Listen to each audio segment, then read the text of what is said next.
하도록 하겠습니다.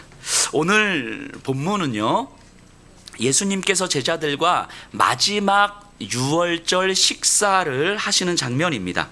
이 마지막 유월절 식사 이후에 이제 곧 펼쳐질 일들은 예수님께서 잡히시고 십자가에서 죽으실 거예요. 그리고 예수님이 잡히면 제자들은 자신의 생명을 지키기 위해서 다 도망갈 겁니다. 심지어 베드로는 어땠습니까? 예수님을 저주하면서 나는 저런 사람 모른다고 소리칠 거예요. 이제 곧. 그 모든 상황을 앞두고 예수님은 제자들과 유월절 식사를 하고 있는 거예요. 자, 유월절 식사란 뭡니까?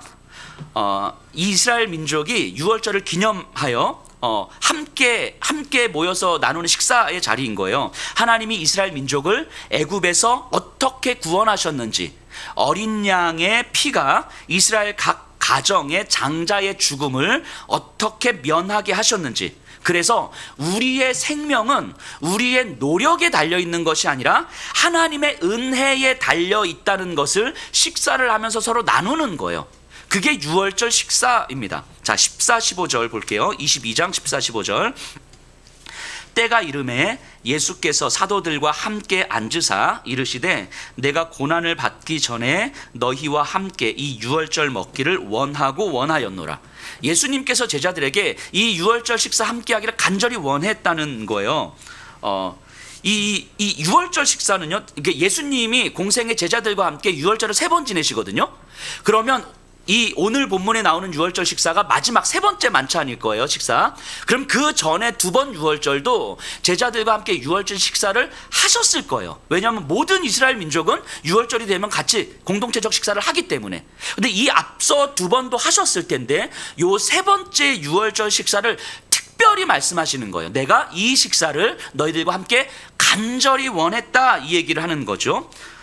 왜 그랬을까요? 16절 18절입니다. 16절에서 내가 너희에게 이르노니 이 유월절이 하나님의 나라에서 이루기까지 다시 먹지 아니하리라 하시고 이에 잔을 받으사 감사 기도하시고 이르시되 이것을 갖다가 너희끼리 나누라. 내가 너희에게 이르노니 내가 이제부터 하나님의 나라가 임할 때까지 포도나무에서 난 것을 다시 마시지 아니하리라 하시고. 자, 우리가 이 18절 같은 본문을 좀 오해를 해요. 예수님도 이제 다시는 포도나무에서 난 열매를 마시지 아니하리라, 포도주 술을 마시지 아니하리라. 이게 술 먹지 말라는 말씀이구나. 이제 그런 얘기가 아니죠. 그 얘기가 아니라 예수님이 이제 곧 죽으실 걸 얘기하는 거예요. 이 땅에서 내가 먹는 마지막 유월절 식사, 마지막 먹는 포도주인 거예요. 그렇다고 술을 마셔도 되는구나, 이렇게 생각하진 않으시죠? 자, 어쨌든 예수님께서 이제 죽으심에 대한, 이제 내가 먹는 마지막 식사고 마지막 포도주다라고 이야기를 하시는 거예요. 그러면 예수님께서 제자들에게 이 식사를 기억해야 되는 이유, 내가 너희와 함께 이 식사를 먹기를 그렇게 원했던 이유는 뭐냐면, 이 식사는 결국 나의 죽음을 기억하는 자리이기 때문이다, 이 얘기하는 거예요. 유월절 어린 양으로서 죽으신 예수님을 기억하는 것. 세상에 아무리 화려한 것들이 많아도 우리의 마음을 빼앗는 그 돈, 권력, 힘, 안전 등등 이것들이 아무리 많아도 그 어떤 것으로도 우리의 영혼을 구원할 수 없으며 오직 십자가에서 죽으신 예수님만이 우리를 구원할 수 있음을 기억하는 것. 그것이 바로 오늘 지금 이 식사의 의미인 거예요. 이걸 좀 단순하게 말하면 이런 거예요. 그냥 예수님이 제자들에게 나 이제 곧 잡히고 고문당하고 죽는다. 이 죽음이 나에게도 너희에게도 분명히 어둠이고 절망일 것이다. 하지만 이 길 외에는 어떠한 소망도 없기 때문에, 어떠한 방법도 없기 때문에 나의 죽음은 절망이지만 소망이다. 나의 죽음은 고통이지만 축복이다. 이 식사를 할 때마다 너희가 이 사실을 기억했으면 좋겠다, 이 말씀하시는 거예요. 그래서 이 제자들과 유월절 식사를 하길 원하셨던 거죠. 제자들의 경험될 절망이 절망으로 끝날까봐, 제자들이 경험된 그 고통이 고통으로만 끝날까봐. 그래서 이 식사를 통해서 기억하면서 고난이 축복이고 절망이 소망이 될 수 있다는 것을 알려주시는 거예요. 자, 19절 보세요.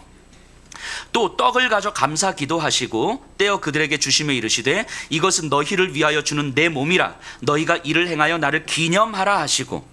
자, 떡을 가지고 감사 기도하셨어요. 자, 이 떡이 뭘 의미하는 거예요? 너희를 위해서 내주는 내 몸이래. 자, 이 떡은 뭘 의미합니까? 예수님의 죽음을 의미하는 거잖아요. 제자들이 떡을 먹는다는 건 예수님이 죽으셨구나, 이거 의미하는 거잖아요. 그럼 예수님이 뭐 하고 계시는 거냐면 내 죽음에 대해서 감사기도 하고 있는 거예요. 내가 죽는데 이거 감사하다고 이야기하는 거죠. 왜 그러셨을까요? 자신의 죽음이 제자들을 살리고 세상을 살리는 유일한 방법이었기 때문인 거예요. 이거를 기억하라는 거예요. 자, 그리고 나서 너희가 이를 행하여 떡을 먹고 기념하라, 이렇게 말씀하십니다. 자, 기념한다는 의미가 뭡니까? 기념한다. 뭐 결혼 기념일을 기념한다. 이게 무슨 의미겠습니까? 17년 전에 결혼한 걸 기억하면 됩니까? 그게 아니라 17년 전에 결혼했는데 그것이 오늘 지금 우리에게 의미가 있다는 사실을 드러내는 거잖아요. 그래서 오늘 결혼 기념일에 뭔가를 해야 되는 거잖아요. 그 뭔가 안 하고 가면 저녁에 반찬이 달라지는 거잖아요. 그죠? 그러니까 17년 전의 사건인데 오늘 내 삶에 의미가 있다는 것을 드러내는 것. 이게 기념이에요. 기념. 그러니까 기억하여 지키는 것. 기억하는 건 과거의 사건일 거예요. 지키는 건 오늘 지금 여기서 이루어지는 거죠. 현재 내 삶에 의미가 있도록 만드는 것. 그러니까 예수님의 몸 떡을 먹음으로써 예수님의 죽으심이 우리를 구원하는 유일한 길이었음을 기억하고, 그리고 그 기억이 이게 10년 전의 기억인지 20년의 기억인지 어쨌든 그걸 기억하고, 그리고 그 기억이 오늘 지금 내 현재를 살아가는데 어떤 의미가 있는지를 드러내라는 거예요. 이게 기념이에요. 기념. 기억하고 끝나는 게 아니라 기억하고 오늘 내 삶에 의미가 있어야 되는 거예요. 자, 그럼 여러분들에게 한번 질문 던져볼까요? 예수님께서 십자가에서 죽으시고 부활하셨다는 사실을 믿으십니까? 아멘이시죠? 그렇다면 그 사건이 여러분들의 현재 지난 한 주간을 살아오셨을 거잖아요. 직장을 다니시고 육아를 하고 아이들과 씨름을 하고 직장 동료들과 일과 씨름을 하고 지역에서 여러 사람들을 만나고 등등 수많은 일들을 하셨을 텐데, 그 수많은 순간 속에서 예수의 십자가의 죽으심과 부활이 여러분들의 그 순간 속에 어떤 의미가 있었습니까? 여러분들이 직장 생활을 하는데 주님의 십자가의 죽으심과 부활이 과연 어떤 의미가 있으셨습니까? 육아를 하는 여러분들의 현장에서 예수의 십자가의 죽으심과 부활이 어떤 의미가 있었습니까? 직업을 고민하고 진로를 고민하고 결혼을 고민해야 되는 청년들에게 그 고민의 현장에서 예수의 십자가의 죽으심과 부활하심이 과연 어떤 의미가 있었습니까? 그리고 그 의미가 여러분들의 생각을 바꾸고 여러분들의 선택을 바꾸고 여러분들의 삶의 태도를 바꾸어 살게 했습니까? 이 질문을 여러분들에게 던지면 어떻습니까? 이 질문에 답할 수 있을 때 이것이 기념하는 거예요. 잘 안 되더라도 기념한다는 건 오늘 지금 내 삶의 현장에서 주님의 죽으심과 부활하심이 어떤 의미가 있는지를 끊임없이 질문 던지고 몸부림쳐보고 살아내보고, 안 되고 무너지고 쓰러지고 내 연약함을 확인하지만 그럼에도 불구하고 또 의미를 만들기 위해서 끊임없이 몸부림쳐가는 삶, 이게 기념하는 거예요. 결혼기념일을 열심히 준비했지만 마음에 안 들 수 있는 것처럼, 그렇죠? 기념하면서 애를 쓰지만 사실은 우리가 잘 못할 수 있는 거죠. 하지만 기념하는 거죠.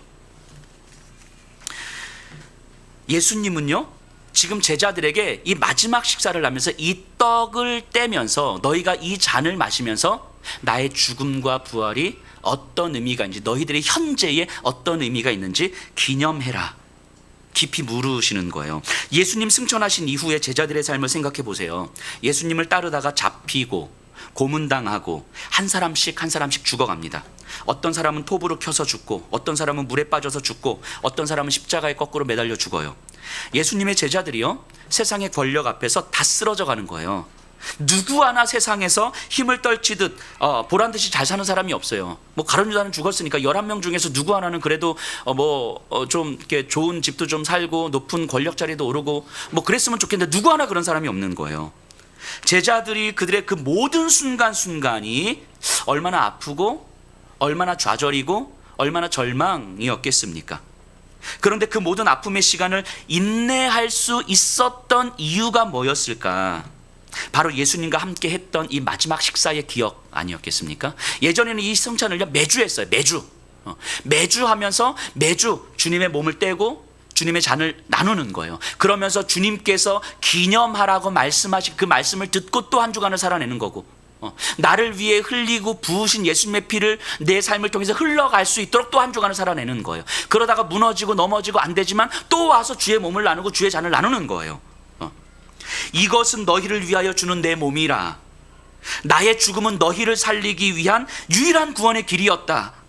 지금 너희의 아픔이 누군가를 살리기 위한 구원의 길이 된다면 너의 삶이 얼마나 복된 삶인지 너희들은 충분히 알았으면 좋겠다. 이거 말씀하시는 거 아닙니까? 제자들은 아픔의 그 모든 순간에서 예수님의 떡을 기억하는 거예요. 자, 20절 보세요. 저녁 먹은 후에 잔도 그와 같이 하여 이르시되 이 잔은 내 피로 세우는 새 언약이니 곧 너희를 위하여 붓는 것이라.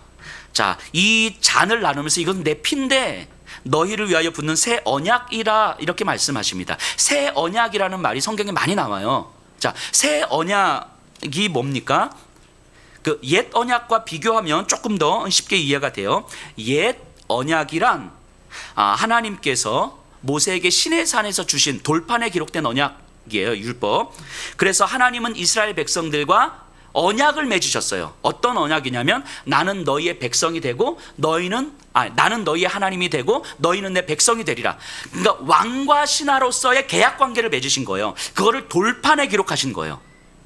그 우리가 가끔씩 오해를 하는데 돌판이 두 개잖아요. 하나에 1에서 4계명까지, 하나에서 5계명, 10계명까지 이렇게 기록된 게 아니에요. 하나에 1계명부터 10계명까지 기록된 거고 또 하나에 똑같이 1계명부터 10계명까지 기록된 거예요. 똑같은 두 개의 돌판인 거예요. 하나는 하나님 거, 하나는 백성 거.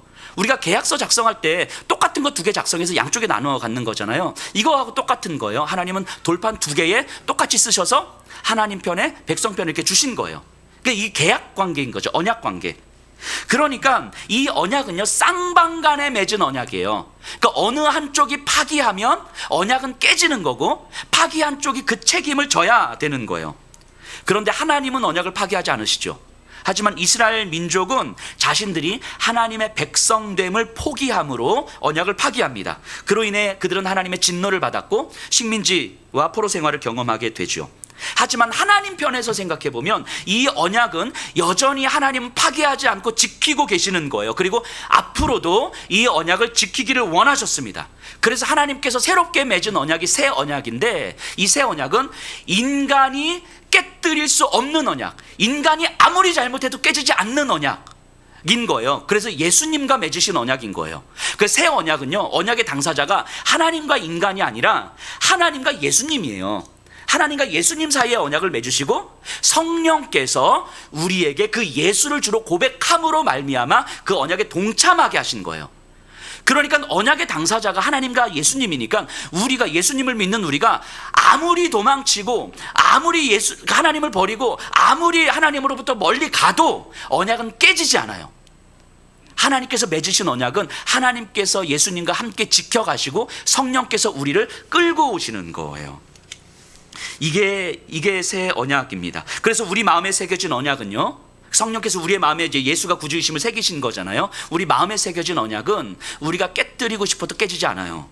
우리가 어기고 싶어도 어길 수가 없는 거예요. 성령께서 하신 것이기 때문에 이게 복음이죠. 이게.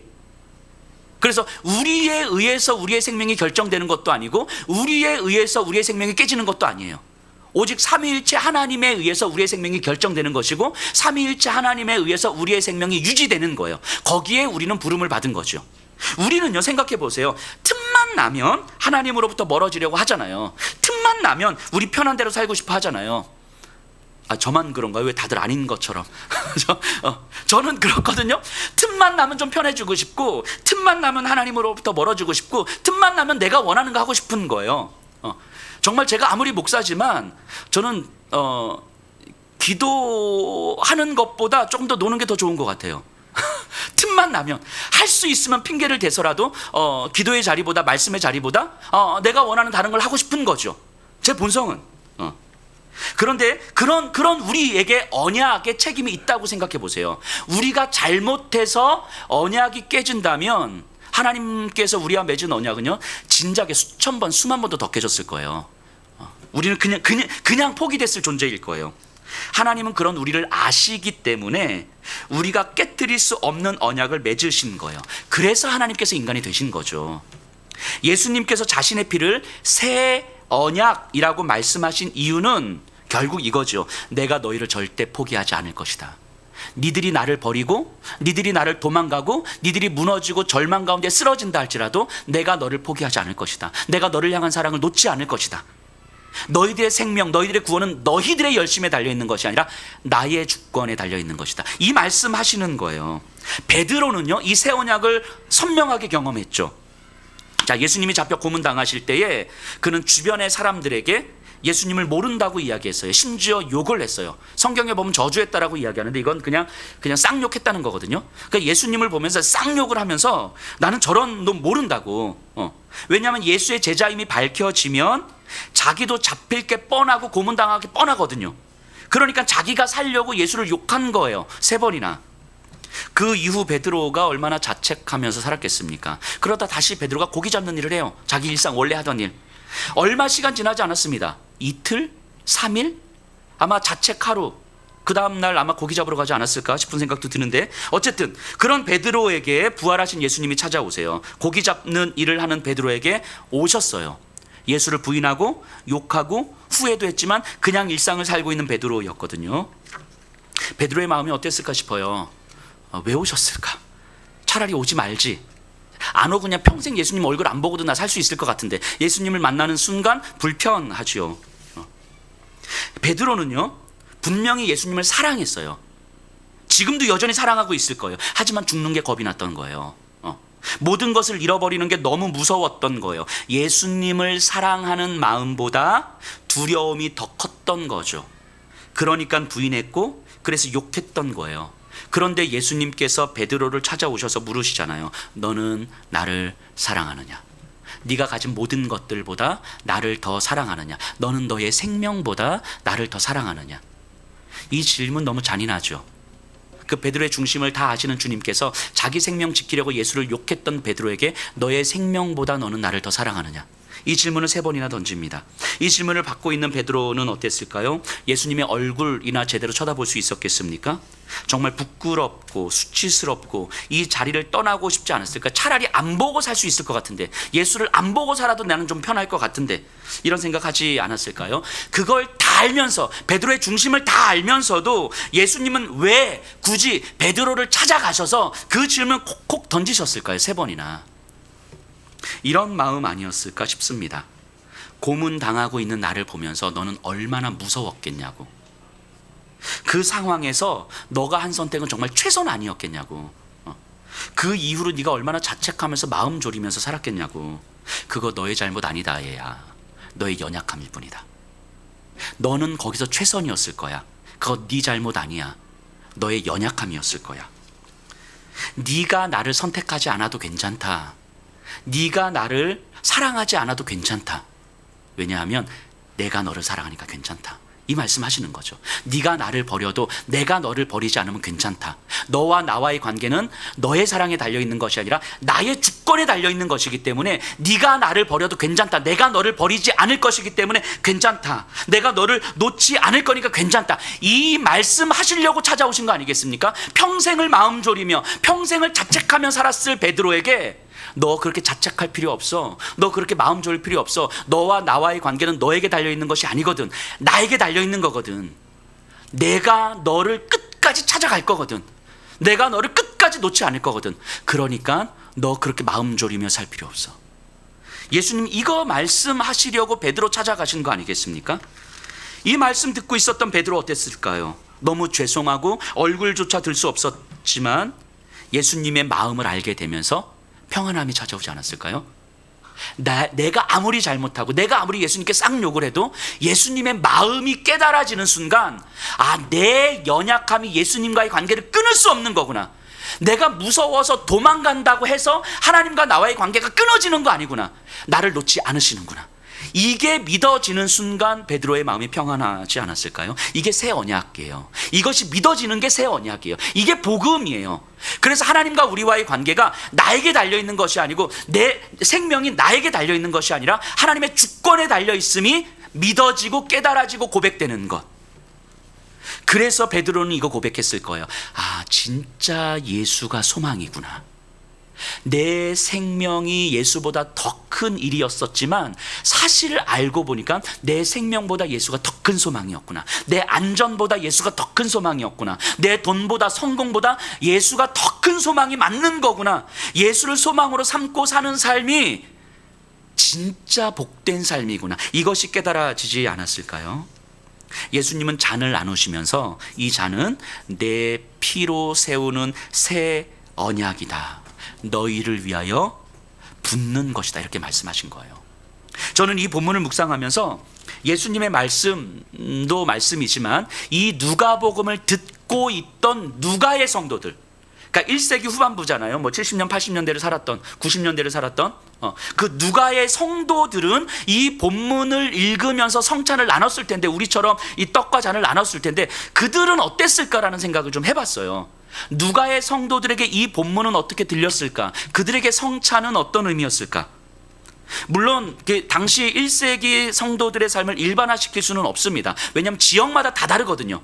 어느 지역에 있는 교회냐에 따라 다르고 또 그 같은 지역에서도 어떤 교회냐에 따라 다 달랐을 거예요. 그러니까 일반화시킬 필요는 없지만 누가의 성도들의 모습을 한번 좀 상상해 봤습니다.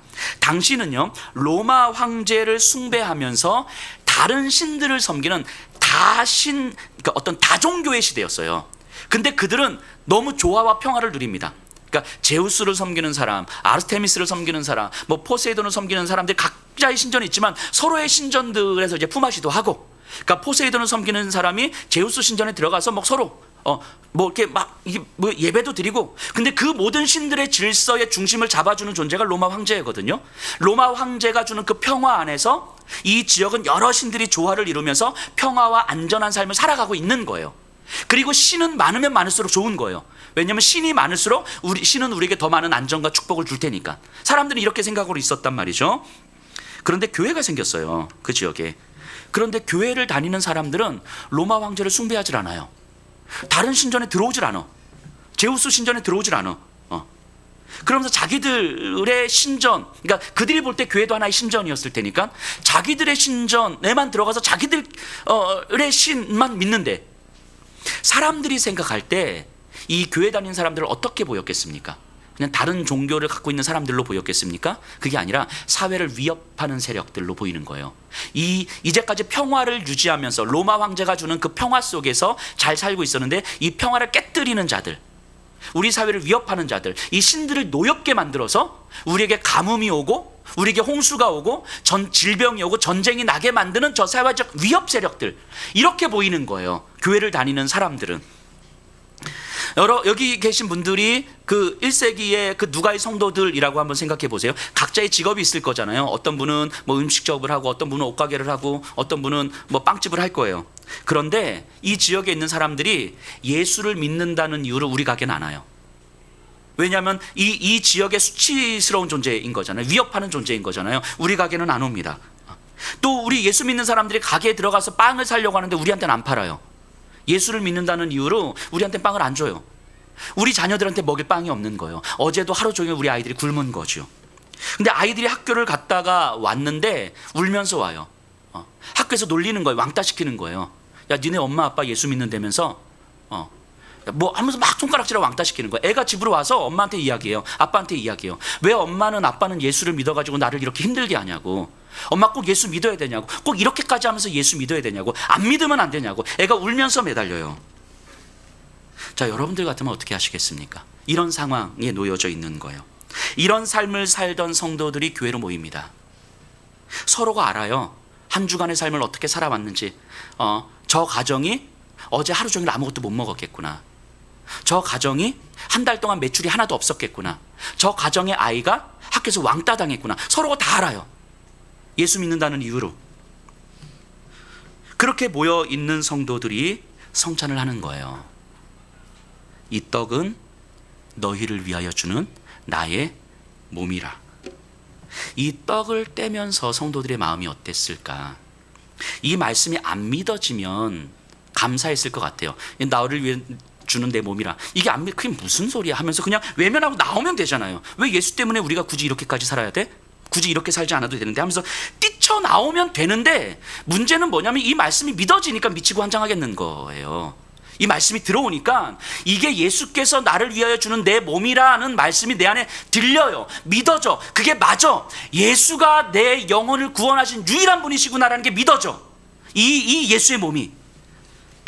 그러니까 미치고 환장하는 거죠. 지난주에 어떤 성도님 한 분이 저한테 그러시더라고요. 목사님 설교를 들으면 자기가 정말 미칠 듯이 죽을 것 같대요. 자기의 자아와 부딪혀서 너무 힘든 거예요. 말씀이 들려오는데 이 내 자아, 그러니까 본인도 아는 거, 이게 내 자아고 내 자아가 깨지고 무너져야 되는 건 알겠는데 이게 내 마음처럼 무너지냔 말이죠. 또 실제로 무너뜨리고 싶지도 않아. 근데 문제는 뭐냐면 말씀이 들려오는 거죠. 말씀이 믿어지는 거예요. 그러니까 내 안에서 계속해서 씨름이 되는 거죠. 안 되는 나와 믿어지는 말씀 사이에서 끊임없이 갈등이 되는 거예요. 너무 힘들다는 거예요. 그러면서 저한테 이러시더라고요. 저희 목사님, 집에서 목사님 말씀을 듣는데 목사님 목소리도 듣고 싶지 않다고. 그래서 설교 내용이 아니라 목소리가 듣고 싶지 않아서 목사님 꺼져주세요. 이렇게 딱 꺼져. 좀 격하게 동감하시나요? 자, 그만큼 말씀으로 살아가려고 애를 쓰시는 거잖아요. 정말 귀한 거죠. 그런데 너무 힘든 거예요. 말씀이 안 들리면 그만이거든요. 안 믿어지면 그만이거든요. 그래 그냥 하고 넘어가면 그만이거든요. 그러면서 그냥 내 자아는 말씀대로 살고 싶은데 내 자아는 말씀대로 살고 싶지 않은데 내가 원하는 대로 살고 싶은데, 그러면서 우리 안에서 끊임없이 이런 질문들이 들어오는 거죠. 뭐 꼭 예수 믿으면 꼭 그렇게까지 살아야 돼? 꼭 그렇게 해야 돼? 그냥 남들 다 하는 것처럼 그냥 그렇게 살면 안 돼? 뭐 유별나? 뭐 이런 마음이 끊임없이 들어오는 거예요. 그런데 문제는 뭐냐면 말씀이 계속 들린다는 거예요. 주의 말씀이 계속 들려오고 주의 말씀이 믿어지는 거지요. 그러니까 힘든 거예요. 그러니까 그분이 제 아내한테 이렇게 이야기를 하더라고요. 사모님, 저는 목사님 설교 들을 때 목사님 목소리도 듣고 싶지 않은데 사모님은 어떻게 매일 목사님 목소리 듣고 살아요? 그래서 그런데 마지막으로 그분이 그렇게 말씀하셨어요. 목사님 진짜 오래 사시겠어요. 성도들에게 욕을 하도 먹어서. 저 오래 살아서 계속 말씀 전할 거예요. 그러니까 우리 성도님들은 말씀 계속 듣고 씨름하면서 제 욕하세요. 제가 그 욕 먹겠습니다. 누가의 성도들도 그랬어요. 그래서 그 당시에는 배교하는 사람들도 많았어요. 교회를 떠나는 사람들 많았다고요. 하지만 성찬을 하고 있는 성도들에게 너희를 위하여 주는 내 몸이라는 말씀이 믿어지는 거예요. 이들이 모여 있는데 떡을 떼면서 이것은 너희를 위하여 주는 내 몸이라. 이들이 이 떡을 먹으면서 어떤 마음이었겠습니까? 예수께서 나를 구원하신 유일한 분이시구나. 예수의 죽음이 절망이 아니라 그 자체가 소망이었겠구나. 이게 믿어지는 거예요. 그러니까 내 삶에서 예수가 정말 유일한 소망일 수밖에 없겠구나. 내 삶은 지금 아프고 힘들고 어렵고 지치고 절망이고 억울하고 내 아이들은 울면서 매달리고 있지만 그런 삶의 문제가 해결된다고 해서 내 삶에 소망이 생기는 건 아니구나. 이것이 믿어지는 거예요. 예수님만이 내 삶의 소망이구나. 이 떡을 먹으면서 이 진리가 다시 생각이 나는 거예요. 이 진리가 다시 기억이 되고 이 진리가 다시 기념이 되는 거예요. 오늘 지금 내 삶에 우리 아이가 울며 불며 매달리고 있는 이 현장을 보면서 그래도 예수가 우리에게 유일한 소망인 거구나. 떡을 떼면서 성도들이 서로에게 무슨 이야기를 했겠습니까? 우리의 삶이 내일 끝난다 할지라도 우리 예수를 떠나지 맙시다. 예수를 떠나서 사는 삶은 그게 진짜 비참하고 안타까운 삶 아닙니까? 우리 이 떡을 먹으면서 이 잔을 마시면서 우리 예수를 떠나지 맙시다. 서로 이런 이야기 하고 있지 않았겠습니까? 그때는 자녀들하고 같이 예배를 드렸을 테니까 그 울며 불며 매달리는 자녀들에게 부모님이 뭐라고 이야기했겠습니까? 아들아, 너가 얼마나 힘든지 안다. 그런데 너가 학교에서 편한 삶을 산다고 해서 너희 영혼이 구원받는 거 아니다. 우리의 영혼이 구원받지 못한 채 안전하고 성공하고 편안한 삶을 살아가는 것이 진짜 비참하고 안타까운 삶이다. 너를 구원해 주실 분은 예수 그리스도 밖에는 없다. 너의 평생의 삶에서 유일한 소망은 예수님 뿐이다. 예수님은 너를 결코 버리지 않으실 텐데 너도 예수님을 떠나지 않았으면 좋겠다. 아빠도 엄마도 힘들고 좌절하고 절망하지만 그래서 예수를 떠날 수가 없다 얘야. 이렇게 말해주는 거예요, 자녀들에게. 그 자리를 상상해 보세요. 떡을 떼고 있는 그 성도들, 잔을 나누고 있는 그 성도들, 울면서 떡을 받지 않았겠습니까? 울면서 잔을 받지 않았겠습니까? 나도 이 자리에 있고 싶어서 있는 게 아닌데, 나도 도망가고 싶고, 나도 조금은 더 안전하게 살고 싶은데, 이 말씀이 믿어지니까 이 자리에 있을 수밖에 없는 자기 자신이, 또 이 같이 앉아있는 이 사람들이, 누가 봐도 초라하고 하찮아 보이는 이 사람들이, 그럼에도 불구하고 예수가 소망이라는 것을 고백하며 앉아있는 이 사람들이 보여서 이 떡을 받으면서 눈물을 흘릴 수밖에 없었을 거예요. 이 잔을 마시면서 눈물을 흘릴 수밖에 없었을 거예요. 너무 힘들고 아파서 지치는데 예수가 소망이라고 말할 수 있는 사람이 있고, 그 이야기를 들으면서 아멘이라고 화답하는 사람이 있는 거예요. 자녀들에게 마지막으로 해줄 수 있는 유일한 말이 예수님 아니면 너의 삶에 소망이 없다 얘야, 이 말이었던 거예요. 너가 어떻게 잘 살아야 되는지, 네가 어떻게 학교에서 왕따 당하지 않고 살아야 되는지, 이 얘기가 아니라 이 자녀에게 할 수 있는 유일한 한마디가 예수님만이 너의 소망이다 얘야, 이 말이어서 너무 감사했을 거예요. 눈물이 날 수밖에 없는 상황에서 아프고 힘들지만 감사했을 거예요. 누가의 성도들은요, 이 본문의 말씀을 들으면서 또 자신들이 직접 성찬을 하면서 내 현실 안에서 예수께서 소망이 된다는 것을 서로가 확인하고 고백하는 시간이 되었을 거예요. 그러니까 그 아픔과 절망이 그들에겐 또 다른 차원의 기쁨과 소망이 되지 않았을까요? 그리고 나면 주변에 절망에 빠지는 사람들이 보이기 시작했을 거예요. 교회 바깥에 절망에 빠진 사람들이나 교회 성도들이나 사실은 뭐 똑같았을 거거든요. 아마 저 사람들이 성도들을 보면 아유 저 불쌍한 자들 뭐 이렇게 봤을 거예요. 근데 교회 안에 있는 성도들은 저 절망에 빠진 사람들을 보면서 소망을 이야기해 주는 거예요. 소망을 이야기할 수 있는 거예요. 당신의 삶에 진짜 소망이 무엇인지 압니까? 당신이 지금 돈이 없어서 빵이 없어서 비참한 게 아닙니다. 당신의 삶에 예수가 없어서 비참한 거라고. 당신의 참된 생명인 예수의 생명이 없어서 비참한 거라고. 모든 온 우주의 주인이신 하나님의 자녀 되지 못해서 비참한 거라고. 그 소망을 이야기해 주는 거예요. 그러면서 자신들에게 수치를 주었던 사람들을 향해서 예수님이 소망이라는 것을 말해주는 것이고, 우리 자녀들에게 왕따시켰던 그 아이들을 바라보면서 예수가 소망이라는 것을 이야기해 주는 거예요. 이들에게 있어서 성찬은요, 초라한 현실이지만 공동체를 향한 위로와 이웃을 향한 사랑을 보여줄 수 있는 힘이었어요. 누가의 성도들에게 있어서 성찬은 이 떡을 떼고 이 잔을 마시면서 서로에게 예수가 소망이라는 사실을 권면하고 위로해 줄 수 있는 힘이었고, 나에게 부으신 예수님의 피가 나를 통해서 내 이웃들에게 흘러가 예수가 소망일 수밖에 없음을 알려주는 이웃을 향한 사랑이었어요. 이게 이들에게 있어서 성찬이었어요. 누가의 성도들에게 이들은 매주 떡과 잔을 나누면서 이렇게 성찬을 했을 거예요. 오늘날 우리에게 성찬은 어떤 의미입니까? 우리 그리스도인들에게, 이 자리에 있는 분들에게 성찬은 이 누가의 성도들과 같은 의미의 성찬입니까? 예수님께서 우리의 소망 되심이 경험되는 시간입니까? 여러분들의 삶에서 예수로 살아가려는 몸부림이 아프지만 기쁨이 되는 경험을 확증해 주는 시간입니까?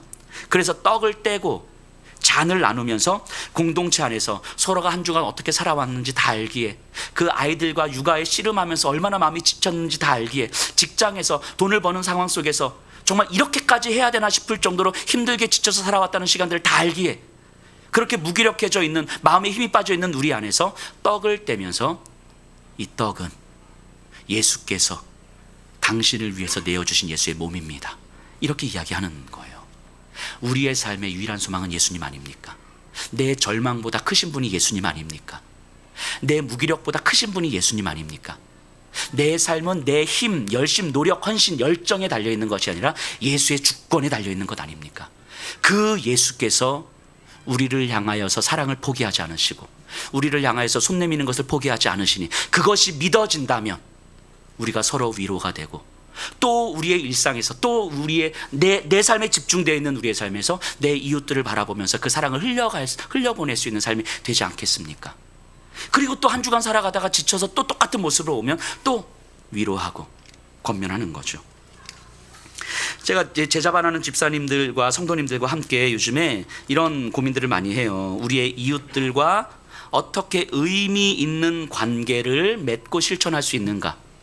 결국 우리의 이웃들과 어떻게 나를 향해서 흘리신 그 예수 그리스도의 피가 나를 통해서 이웃들에게 어떻게 흘러갈 수 있는가를 계속 고민하는 거죠. 그 옆집, 윗집, 아랫집 뭐 이런 사람들에게 우리는 관심을 두고 있는가? 그들의 가정이 어떤지, 가족 구성원이 어떻게 되어 있는지, 그들의 삶의 필요는 무엇인지 우리는 관심을 갖고 있는가? 아이들이 있다면 작은 간식이라도 그 문고리에 걸어놓고 메모 하나 남겨 놓는 그런 애를 쓰는 모습이 있는가? 어르신이 사신다면 반찬 같은 거 이렇게 문고리에 걸어놓으면서 간단한 메모 하나 적어놓고 좀 작은 사랑을 좀 보여줄 수 있는 그런 몸부림이 우리에게 있는가? 그렇게 몇 번 하다 보면 반응이 오겠죠. 반응이 오면 마음을 주고받는 거고, 이야기를 나누다 보면 관계를 만들어가는 거고, 관계를 만들어가다 보면 가정의 어떤 상황들을 알게 되고, 가족 구성원이 어떤지, 가정의 필요가 어떤지 알게 되고, 그러면 그들의 가정을 향하여서 어떻게 주께서 나에게 주신 은혜를 흘려보낼 수 있을 것인가를 또 고민하게 되는 거고, 그렇게 옆집으로, 그렇게 윗집으로, 그렇게 아랫집으로 확장되어 가는 삶을 우리는 소망하고 있는가? 우리의 삶 자체가 분주하고 힘겹고 지친 거 맞거든요. 그럼에도 불구하고 예수가 우리의 소망이라고 고백한다면 내 분주함보다, 내 힘겨움보다, 내 지침보다 더 크신 소망이 예수님이라는 것을 우리가 고백한다면 그 예수님이 나를 통해서 어떻게 내 이웃들에게 그 사랑을 흘려보낼 것인가를 고민하고 생각하고 한 걸음 내디딜 수 있는 것, 이것이 그 주님의 사랑으로 살아가는 모습 아니겠습니까? 지금 저희 교회 반찬 봉사팀이 있잖아요. 너무 수고해 주시고 너무 헌신해 주시거든요. 그래서 반찬을 받으시는 분들이 너무 기뻐하고 또 너무 좋은 마음으로 반응해 주세요.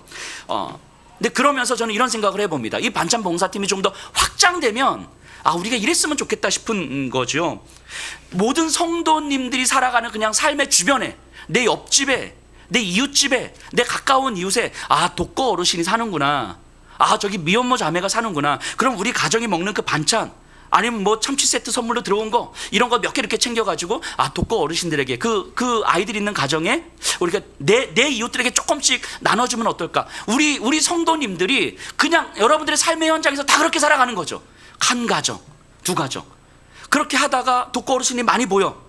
그럼 옆에 있는 우리 성도님과 함께 내가 혼자 하기 감당하기 힘든데 우리 독거 어르신 세 분이 있는데 우리 두 가정이 저 세 분의 반찬을 우리가 좀 챙겨드리면 어떻겠습니까? 하면서 그냥 그 지역 안에서 그렇게 만들어진다면 굳이 교회 안에 반찬 봉사팀이 없어도 되는 거잖아요.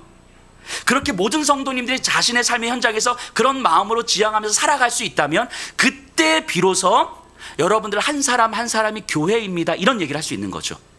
여러분들 한 사람이 교회로서 살아가는 삶이 바로 그런 거 아니겠습니까?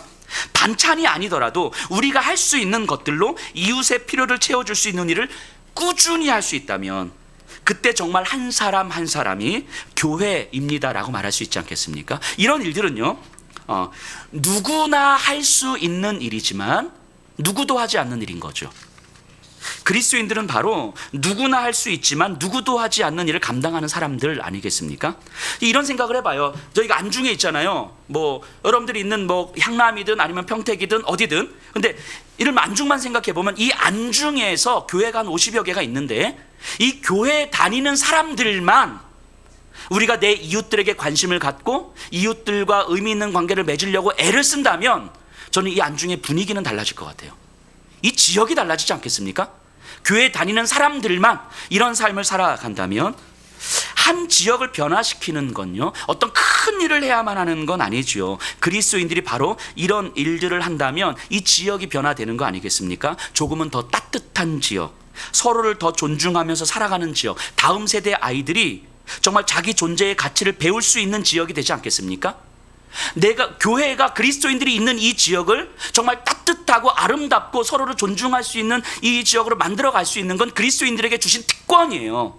그런데 교회를 다니는 사람들조차도 어느 한 지역에 있다가 어디를 가니까 교육이 더 좋대더라, 어디를 가니까 어디가 더 좋대더라 하면서 다 이사가. 이사 가는 게 나쁜 건 아닌데 우리가 추구하는 삶이라는 게 내가 있는 이곳에서 어떻게 그리스도인으로서 조금 더 정말 따뜻하고 아름답고 변화된 지역들을 만들어갈 수 있을지를 소망할 수 있는 것이 우리 그리스도인들에게 주신 특권이고 교회가 이 지역 안에서 해야 되는 일인 거고, 그 주의 몸과 주의 피를 나누면서 우리를 통해서 그리스도의 사랑이 흘러감으로 만들어갈 수 있는 하나님 나라의 가능성인데, 그런 것들을 전혀 소망하지 못하면서 내 아이들을 어떻게 잘 키우지 하면서 더 발전된 곳으로 이사 가려고 하는 그런 생각들을 우리가 가지고 있다면 우리는 우리에게 이 성찬의 의미라고 하는 것은 너무너무 퇴색되어 있는 거 아니겠습니까? 누구나 할 수 있지만 누구도 하지 않는 일들을 그리스도인들도 안 하니까, 이 일들을 그리스도인들도 안 하니까 아무리 교회가 많아도 성도들은 교회 와서 좋을 수는 있지만 이 지역 하나 변화되지 않는 거예요. 교회가 이렇게 많아도. 우리 제자반하는 집사님 중에 한 분이 그래서 이야기를 하다가 어떤 작은 실천을 좀 하기 시작했어요. 이분이 이제 아파트 이제 엘리베이터 안에 이제 이쁜 이제 바구니를 놓고 여기에 이제 사탕을 이렇게 사탕 초콜릿 이런 것들을 놓으시는 거예요. 그래서 메시지를 넣는 거죠. 이제 일주일에 2번, 월요일, 이제 금요일 이렇게 놓는데, 그 월요일은 한 주가 시작되는 날이니까 힘내세요, 화이팅. 금요일은 한 주 동안 수고 많으셨습니다. 뭐 사탕 드시고 힘내세요, 화이팅. 근데 사람들이 의외로 사탕을 많이 가져가신다는 거예요. 그러니까 기쁘잖아요. 이렇게 내가 놓는 것을 사람들이 가져가니까. 그래서 어느 날도 이제 사탕을 채우려고 이제 바구니를 가지고 오는데 이분 이제 딸이 본 거예요. 그걸 딸이. 엄마 저거 우리 엘리베이터에 있는 바구니인데 그거 엄마였어? 이렇게 된 거죠. 그런데 이 딸의 반응이 너무 뿌듯해하는 거예요. 너무 자랑스러워하는 거예요. 우리 엄마가 이런 사람이었나? 원래 그런 분이셨어요. 원래 그런 분이신데 이 딸이 볼 때 우리 그래서 물어본 거죠. 왜 엄마는 왜 이런 거 해? 그때 할 수 있는 말이 뭐겠습니까? 내가 예수님으로부터 받은 은혜가 얼마나 큰데 이거 그냥 흘려보내는 것. 그 베드로전서 3장 15절에 베드로 사도가 뭐라고 이야기합니까? 누군가가 너희들 안에 있는 소망의 이유를 묻는다면 대답할 말을 준비해라. 그럼 누군가가 우리를 보면서 왜 그렇게까지 하는데? 누군가가 우리에게 소망의 이유를 물어야 되잖아요. 아무도 안 물어. 소망의 이유를 대답할 말은 준비된데 아무도 안 물어, 나를 보면서. 그러면 안 되잖아요. 누군가는 물어야 되잖아요. 이 딸이 우리 엄마한테 엄마는 왜 그러는데? 라고 물었을 때 우리가 할 수 있는 말은 내가 예수님으로부터 받은 은혜가 얼마나 큰데, 이 이야기 할 수 있는 거잖아요. 이 일이 꾸준하게 이거 아무것도 아닌 것 같지만 정말 아무것도 아닌 것 같지만 사실은 너무너무 귀하고 우리 주변을 따뜻하게 만드는 일 아니겠습니까? 누가 하는지 모르지만 시간이 가면 갈수록 누군가가 우리 아파트 주민을 위해서 이런 작은 마음을 쏟아내고, 그런데 누군지 알게 되고 그 누군가가 물어보는 거죠. 당신은 왜 이렇게까지 합니까? 우리 안에 소망의 이유를 물어볼 때 우리가 할 수 있는 대답은 예수님 이야기밖에 없지 않겠습니까? 이웃을 사랑하는 일은 조금 귀찮은 일인 거예요. 하지만 그렇다고 너무 어려운 일도 아닌 거죠. 우리의 일상에서 우리가 이런 생각들을 할 수 있는 이유는 딱 하나예요. 우리가 착해서가 아니에요. 우리가 선해서가 아니에요. 예수께서 우리의 삶의 유일한 소망이기 때문이죠. 바꿔 말하면 예수께서 우리의 소망이라는 것을 고백한다는 건 우리 서로의 삶에 관심을 갖고 위로해 주는 것이며, 이웃들에게 나에게 흘러온 예수 그리스도의 피를 흘려보내는 사랑하는 삶을 살아간다는 거예요. 우리의 삶이 비록 힘에 겹고 지치고, 지난주에 잠시 말씀드렸던 것처럼 우리는 정말 최선을 다하면서 살았는데 그 최선이 절망이 되는 순간들이 있지요, 우리에게는. 그래서 우리에게 무기력해지는 거예요. 그런 우리가 모여서 예수님의 몸을 나누는 거예요. 그런 우리가 모여서 예수님의 피를 나누는 거예요. 이것은 너희를 위하여 주는 내 몸이라. 이 말씀이 믿어지는 거예요. 서로가 힘겹게 살아온 한 주이기 때문에 서로를 보면서 그래도 예수께서 우리의 구주 아닙니까? 예수를 떠나서 우리에게 소망이 있겠습니까? 우리 예수를 떠나지 맙시다. 이렇게 위로하는 거예요. 그리고 잔을 나누면서 우리를 위하여 부으신 예수님의 피를 마시는데, 우리에게 흘러내린 예수님의 사랑의 피를 우리도 우리 주변에 흘려보내야 되지 않겠습니까? 내 옆집에 어떤 사람이 사는지도 모르는데 내가 정말 이웃에 관심이 없는 삶을 살았구나. 나에게 흘러온 예수의 피를 전혀 흘려보내지 않는 삶을 내가 살아왔구나. 주님의 잔이 내 삶에 의미가 있게 해주십시오. 주님의 떡이 내 삶에 의미 있게 해주십시오. 이렇게 기도하는 거예요. 그러다가 안 되는 우리를 바라보면서 여전히 나를 사랑하시며 나를 포기하지 않을 주님, 나와 새 언약을 맺으신 그 주님 또 신뢰하면서 또 주님 앞에 서는 거죠. 이게 성찬이에요. 이게 우리가 성찬을 하는 이유예요. 오늘 우리가 성찬식을 할 텐데요, 이 떡이, 이 잔이 지금 현재를 살아가는 여러분들에게 예수께서 소망이심을 확증케 해주실 것입니다. 여러분들을 통해서 다른 누군가에게 예수님이 소망이라는 메시지가 흘러갈 거예요. 그렇게 시간이 가면 여러분들에게 누군가는 물어볼 겁니다. 왜 그렇게 사는데? 왜 당신은 그렇게 살아갑니까? 누군가가 여러분들 안에 있는 소망의 이유를 물어볼 때 여러분들이 예수님의 이야기를 할 수 있다면 그것이 예수님의 몸과 피가 내 삶의 현재에 의미 있는 일이 되는 것 아니겠습니까? 우리 그 삶을 소망하며 오늘 성찬식이 그 사건이 될 줄로 믿습니다. 우리 성찬